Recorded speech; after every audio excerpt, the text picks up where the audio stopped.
Ladies and gentlemen, boys and girls, children of all ages, it is time! The return of the Cincinnati Reds season long tier list. I am, of course, Chris Jardine, aka Snaggle J, general manager of your TGS Cincinnati Reds, and we are back. We've decided to do the tier list, and for the first time in the history of the tier list, we have S tier players. But that's not where we're going to start. We are going to start at the bottom with the F, and our first F is, of course, Brian Plum. Here's the thing. Brian Plum was a guy we traded for when we were still in the hunt at the deadline. And you know what? I mean, nice profile on the guy. 60, 65, 45. We were looking for some stability at the starting rotation. Again, at that time, we were still very in this. And man, we gave up guys that I would, at this point, very much love to have back. What an overpay. Holy fuck. Anyway. So, of course, Plum came over, and he was awful. 1-3. Started 15 games, eventually had to move him to the bullpen. 83 innings, 108 hits allowed, a 6.37 ERA. Not what you expect from your deadline acquisition. Again, this was from the very ill-fated 2 weeks where I thought, hey, we could be kind of in this. And we are not. So Brian Plum, you're an F. Next, go to the D. And first up, we have Kieran Allman. Now, Kieran Allman has been a fixture in our bullpen now for several years. We picked him up in the Rule 5. He has pitched in, 256 games with our organization. Obviously really good that first year, 25 saves, a 3.22, and then everything has just gone the wrong way, and now it is all the way the wrong way. 4-7, 5 saves, a 6.17.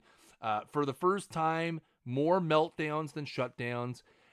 33. The whole reason we did not cut him earlier in the year is the fact that he is very popular. So Allman squarely in the D column, and I'll be honest, this will probably be the last time you see Kieran Allman on the tier list because he probably won't be in a Reds uniform next year. Next up on the list, we have Shabazz Green, a guy who, man, I was into Shabazz Green. I picked him up in a trade with Texas, in a trade where, the Cody Mondesi trade, correct? Yes.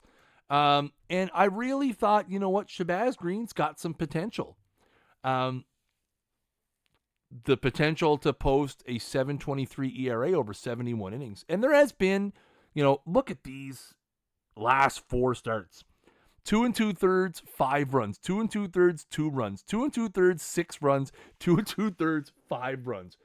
Just awful. Really, really, really bad. If the guy didn't have some potential to get better and a great profile and maybe we didn't use him right and blah, blah, blah, he would purely be an F. But in this case, he's a D. Please enjoy. Let's move to the C's. And our first C is JT Grishaber, a guy who caught the world on fire in his first stint with the team last year, where over 80 at-bats, he had 5 homers, 17 runs. Now listen, it's not all bad for Grishaber. 17 doubles, 16 homers. He did get into 128 games. Obviously, a 32% strikeout rate, not great. 201, not great. A minus 17 bat R, not great. I think the world of Grishaber. I think there's a lot of potential here. I think he has a very unique hitting profile where, he is going to run hot and cold. He's going to strike out a ton. It's going to be one of those things. But, again, you probably could have made a case that he could have been a D. But I think, again, catcher position, young. He did provide some pop. He is a 70 catcher ability guy, so he does handle the staff well. One of those things where C, and we hope we get that B guy back next year.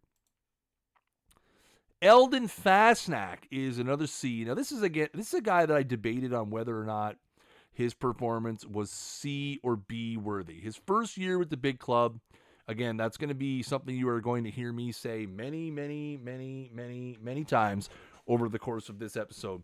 Obviously, improvements in what we were getting with Brian Dainzer. He hit 228. Again, he's not going to be the best hitter. A minus 23.7 runs above average, weighted runs above average. But, 13 doubles, no homers, 15 RBIs. He was 16 for 16 in steals, which is a nice touch, and was a positive player in the field. Again, not one of those elite range guys, but again, not a negative Nancy. The efficiency's right at the 1,000 mark. So again, could you find better shortstops out there that contribute either more with the bat or more with the field? Yes. We don't have any of those guys in our organization, so we deal with Fastnack, who again had a pretty solid season, definitely worthy of a C. Somebody else worthy of a C, Rafael Vezina, a guy that we made room for after Everett Ledford basically died. Everett Ledford was our center fielder for a few years. He got injured and lost 10 outfield range. Awful. So we had Vezina, who, again, nice profile here, 70 gap. The avoid case is good. 70 outfield range. And he performed quite well with the big club. 268, 312, 416, so a 728 OPS.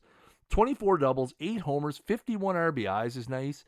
If you extrapolate that over an entire season, I just learned, by the way, if you filter through these, it changes the 162 average to match your filter. Maybe everybody knew that. Maybe everybody didn't, but now you do. Over a full season, 155 hits, 40 doubles, 13 homers for a more defensive first center fielder. I mean, that's not a bad thing. Positive wins above replacement. Great. So Vezina, again, 22, switch hitter, got some room to grow. Love the guy. Finds himself in the C column. Let's hope we get some improvement next year. Harvey Knopp was a guy that we signed in the offseason to a pretty friendly deal financially. He was somebody that we traded at the deadline, so you can see, even though my pictures are not updated because I am a complete and utter slacker. Traded him to the A's at the deadline. So while he was pitching for us, he was 5-8 over 16 starts, 82 and a third, 78 innings, 4.15 ERA, 0.7 WHIP, just a steady Eddie guy. He did get rocked on occasions, but overall, can't be too upset. Standard guy to have around. We signed him in the offseason for 1 year. We traded him for some assets. You love that. So long. See you later. Harvey Knopp in the C. Jock Matson, our next C. Where is he? Right here. 2-3, 72 innings this year. Picked up 6 saves, 78 innings pitched. Again, the ERA a little high. I like the K rate, 74 Ks and 70 innings, but 36 walks for a guy who has 50 control. Not ideal. That's almost a walk every 2 innings.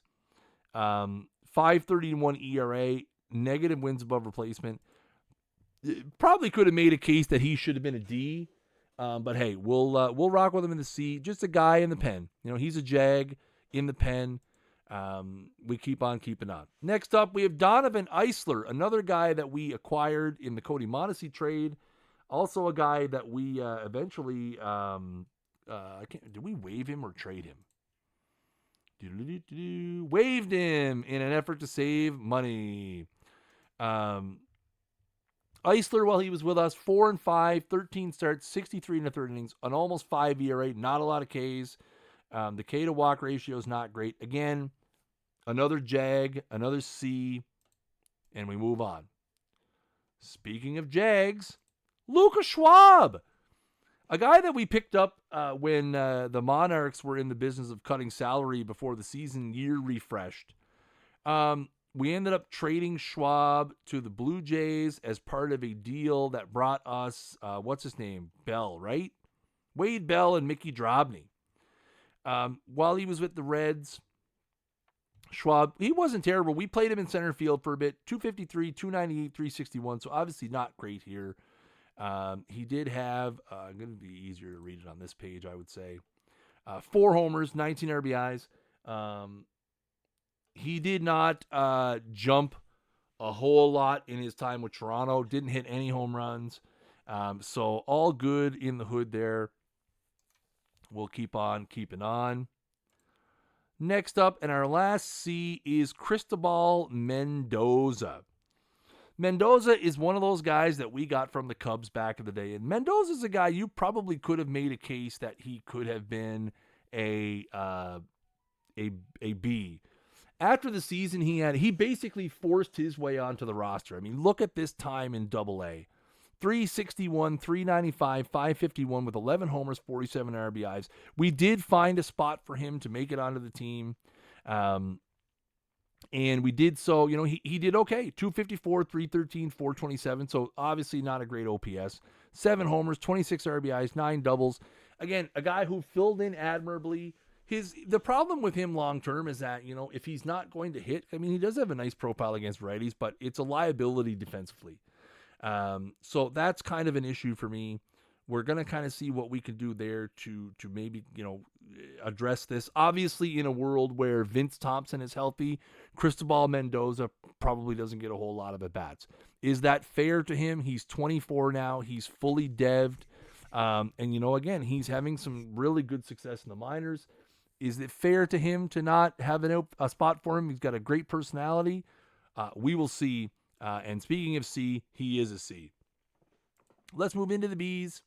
Our first B, Jaden Krause, the ever-frustrating man of mystery, our first-round draft pick from way back in 2028, Jaden Krause. Listen, when Jaden Krause is on the field, he is an electrically dynamic player. The problem has become he's not always on the field. After 120 games in 2031, he played 118 games this year. But those are very effective games when he's out there. 27 doubles, 5 triples, 21 homers. Though strikeout rate down. Still hitting 284, 325, 490. So again, 2.8 wins above replacement, a 12.4 weighted runs above average. When he is on the field, he's great. The problem is starting to become injury history. 5 weeks with a fractured hand, 5 weeks with a fractured finger, 4 weeks with a strained rib cage, 3 weeks with an oblique, 7 to 8 weeks with a strained ACL, 5 weeks with a strained ACL in the other knee. Jaden Krause is starting to piss me off the way Emmanuel Agilov pissed me off, and Jaden Krause is significantly more talented, in my opinion, with his ratings profile. He did play, a fair bit of third, played some outfield as well after Vince Thompson went out. I just wish he could play 162 games. But again, when he's out there, he's obviously, I think, an A player, but we're going to leave him in the B due to those injury concerns. Dylan Lugo is a guy that we have had in the minors for quite some time. And at 27 years old, he finally got the chance to make his major league debut. And again, he was having, he's been in AAA, he's been in AA, not getting a lot of playing time or at bats. And we gave him some regular, he had 26 at bats in AAA and was lighting the world on fire. So we said, what the hell? Let's bring him up. And he managed to get 321 at bats over the course of the season, had 22 doubles, 20 homers, which is great. 246, 307, a 514 slugging percentage. Again, this is one of those things where, he has a very interesting profile. He's not, a guy who's going to hit a ton of contact or not strike out a lot. I mean, you look at his strikeout rate, 25%. It's actually lower than I would expect it to be. But again, a guy who in a season where, we had a lot of injuries, we lost a lot of games to injuries, really came up as a 27-year-old rookie and was able to perform quite admirably. Played a lot of first base. Again, for a guy with, 320 at-bats to go 2020 with a 514 slugging percentage, you'll take that from a role player all the time. So Dylan Lugo gets himself into the B column. Newland Boyle is back for another year in the B column. Boyle has become our steady Eddie in the rotation. Another 32 starts this year, another 9 wins. Kept the losses down to 11 this time, which is great. Less innings pitched, and that's more because we were more aggressive with the pitch counts and using the bullpen. But you will see, batting average against down, whip down, home runs per 9 about the same, but still pretty low. Walks per 9 up slightly, hits per 9 down a hit, Ks per 9 up, BABIP down, Ks per walk just about the same, K percentage up. So overall, another pretty good season for Newland Boyle. 1.7 wins above replacement. Again, he's a guy who, obviously he's not going to strike out a ton. He is going to get rocked every now and then. But again, he has become someone that we have kind of relied on to eat innings for us in the rotation. And he did a great job of it for what he is. He gets himself into the B. Donovan Zaccone, a guy who has ended up in the B this year. A guy who, really ate a lot of time in the bullpen for us. 5-6, 5 games started as well. He had 3 saves through 109 innings total, 4.76 ERA, kept the walks down. Strikeouts were pretty good. Zaccone, a guy who, obviously he pitched better in 2031. Does he continue to make the team in 2033?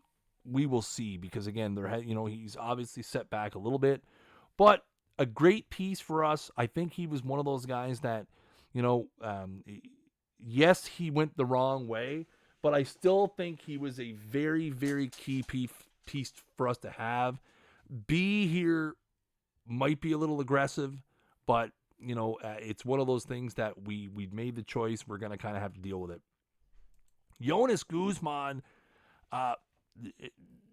another guy we got in the trade with the Cubs, probably has become our, what he has become this year is something else. It's one of those things where, he had a lot of success, and then every time you give him a shot, it would go poorly. You look at this, 320, and then you go big leagues 590, and you go AAA 334, and you go big leagues 702. Just not working out. This year we decided, he pitched well in the spring. We're going to give him a shot as the long man, and wow, 67 games, 7-4 with a 3.94 ERA, 14 shutdowns, 8 meltdowns, 107 innings. Again, he doesn't light the world on fire with strikeouts or anything, but just an absolute deadly long man. And if you take away his absolutely atrocious September where he was 13.85 ERA, he probably would have finished the season as an A. But obviously an absolutely dreadful September where he just get beat all over the yard cost him a rank. Is this one of those things? Is this a flash in the pan for Jonas Guzman? Time will tell. But great season from him. Finds himself in the B. Rylan Sanwan, a guy that we finally gave a chance this year, and he didn't really supremely disappoint. He doesn't have the profile of a guy that you're going to just, be like, oh, this guy's an ace, 45, 50, 55. It's not great. But he pitches well. Because I'm on batting stats. Duh. Again, great season in AAA. 304. He comes up to the big leagues, goes 5-5 with a 380, 94 innings. Again, he doesn't strike out a ton, so only 5.4 Ks per 9. Keeps the BABIP way down. 236 BABIP is just insanity. Probably not replicatable, I don't think. 113 whip. But again, a guy who, despite his profile, has continued to pitch well everywhere he goes and has probably earned himself a little bit of rope next year and has also earned himself a B rating. Ted Potasic, who is no longer with us due to financial reasons, but one of the big bullpen guys that we signed in the offseason. 3-3, he went with us. He went 61 innings, had 77 strikeouts, a 3.25 ERA. For a long time there, was a really good two-headed monster with Guardiola, But again, when the financial winds blew, it made sense for us to move on from him. We were able to get a prospect in return, and just, I think it was the right move for us. Obviously, Potasic went on to pitch in Washington for 24 games. He did not perform as well. You love to... he performed pretty good. I guess I looked just at the ERA, but his average and stuff was okay. But Potasic, for when he was with us, got himself a B. And last but not least, in the B is our everything man, old Dex Pape. A waiver wire pickup that we got from the Blue Jays in 2030.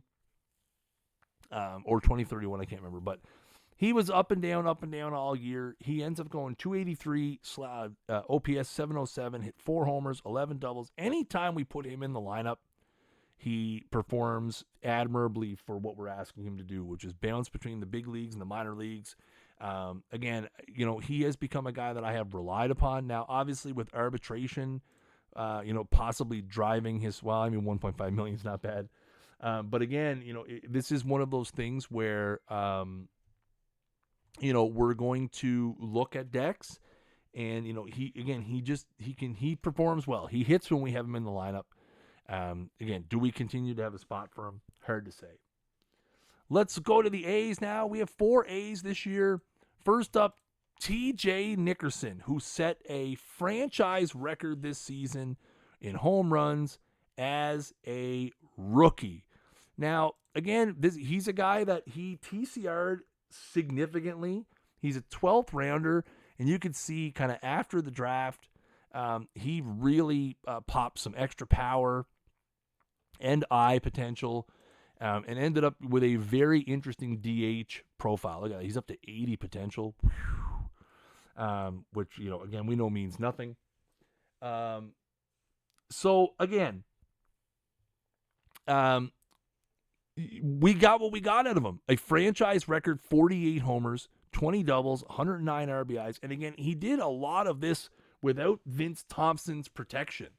When you look at his home runs over the course of the season, 9 in September, 5 in August. He did start out hot when Thompson was still there, but then he finishes he had 9 in September, including 5 in the last sim to break the record, the franchise record. Obviously, there's the things he can't do. 216 strikeouts, most in the National League. 226 average, 313 on base percentage, which again, he still has 11% walk rate. This might be something, we would like to see this improved, especially considering he has 75i. But again, overall, I think from a 12th rounder that we're using as a DH, I don't think we could have asked for more. So TJ Nickerson gets himself an A. Another A, Ken Jacobson. A guy that is, we are very worried that we are going to lose him, that he's going to opt out of his deal at the end of the season. Did not have a good first year as our ace, but he bounced back exceptionally this year. 3.85 ERA, 160 innings pitched. He led the National League with a 2.47 BABIP, 8.7 Ks per 9. His whip went from 153 to 113, and the wins above replacement, take a big jump here. And his RA WAR, or R WAR as people call it, took a massive jump. Again, his contractual situation gives him the opportunity to buzz off. So we will see if that happens. But Jacobson was really the starter we needed this year, gets himself into the A. Alberto Guardiola. Where are we here? Woof, Alberto. So this is another, this was probably our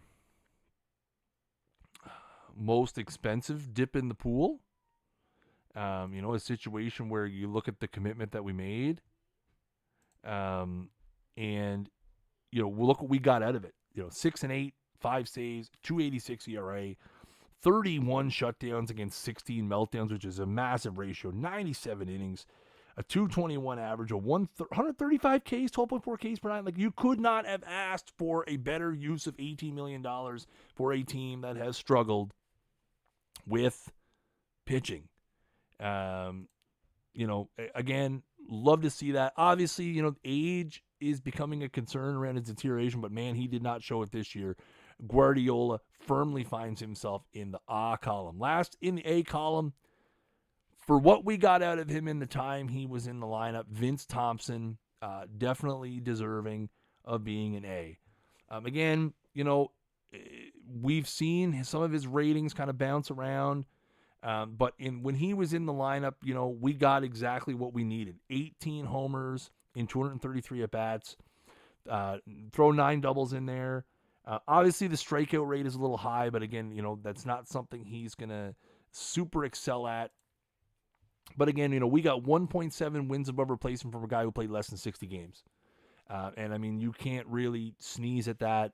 Looking forward to him coming back and settling back into the middle of that lineup.